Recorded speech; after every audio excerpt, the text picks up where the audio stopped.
लड़की के बड़ाई कौनो इनही जैसन लड़का करत बा। श्याम सकल मस्ताना के नियन लड़का बड़ाई करता कौनो लड़की के का कहे किए रानी हो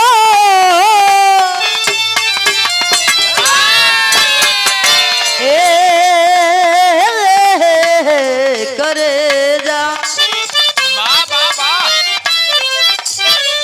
ये कहे देहिया जवान तब बनवले भगवान बड़ी ताजा हो।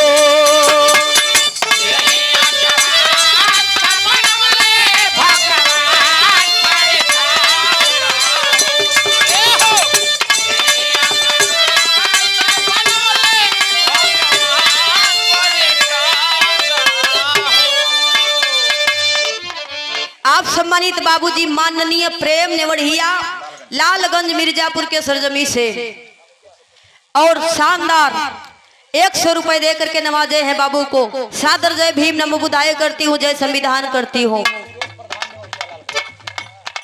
और ये देखें आप सम्मानित सुरेश प्रधान नेवढ़िया लालगंज मिर्जापुर के सरजमी से आपके द्वारा शानदार 100 रुपया से नवाजा गया। बाबू जहां कहीं भी है आपको सादर प्रणाम करती हूँ, जय भीम नमो बुधाय करती हूँ। कहना है कैसे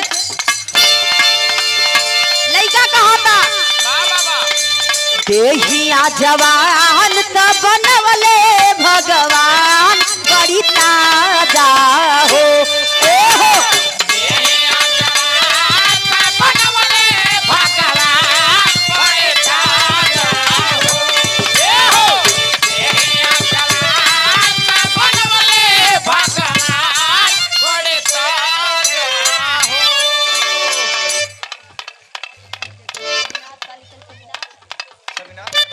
आप सम्मानित देखे ग्राम प्रधान छविनाथ देवी बांध गोराव के सरजमी से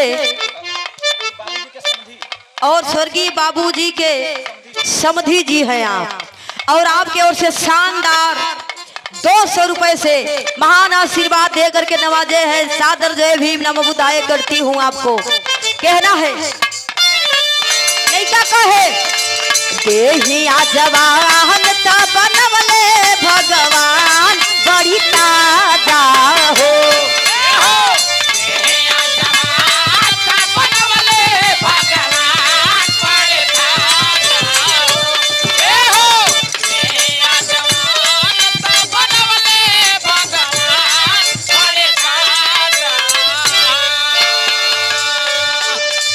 देहिया जवान तब बनवले भगवान बड़ी ताजा हो, बड़ी ताजा हो।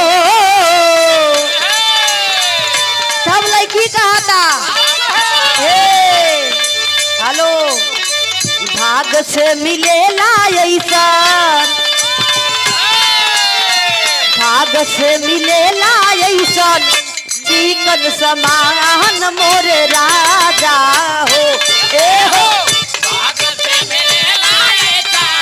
चिकन समान मोरे राजा।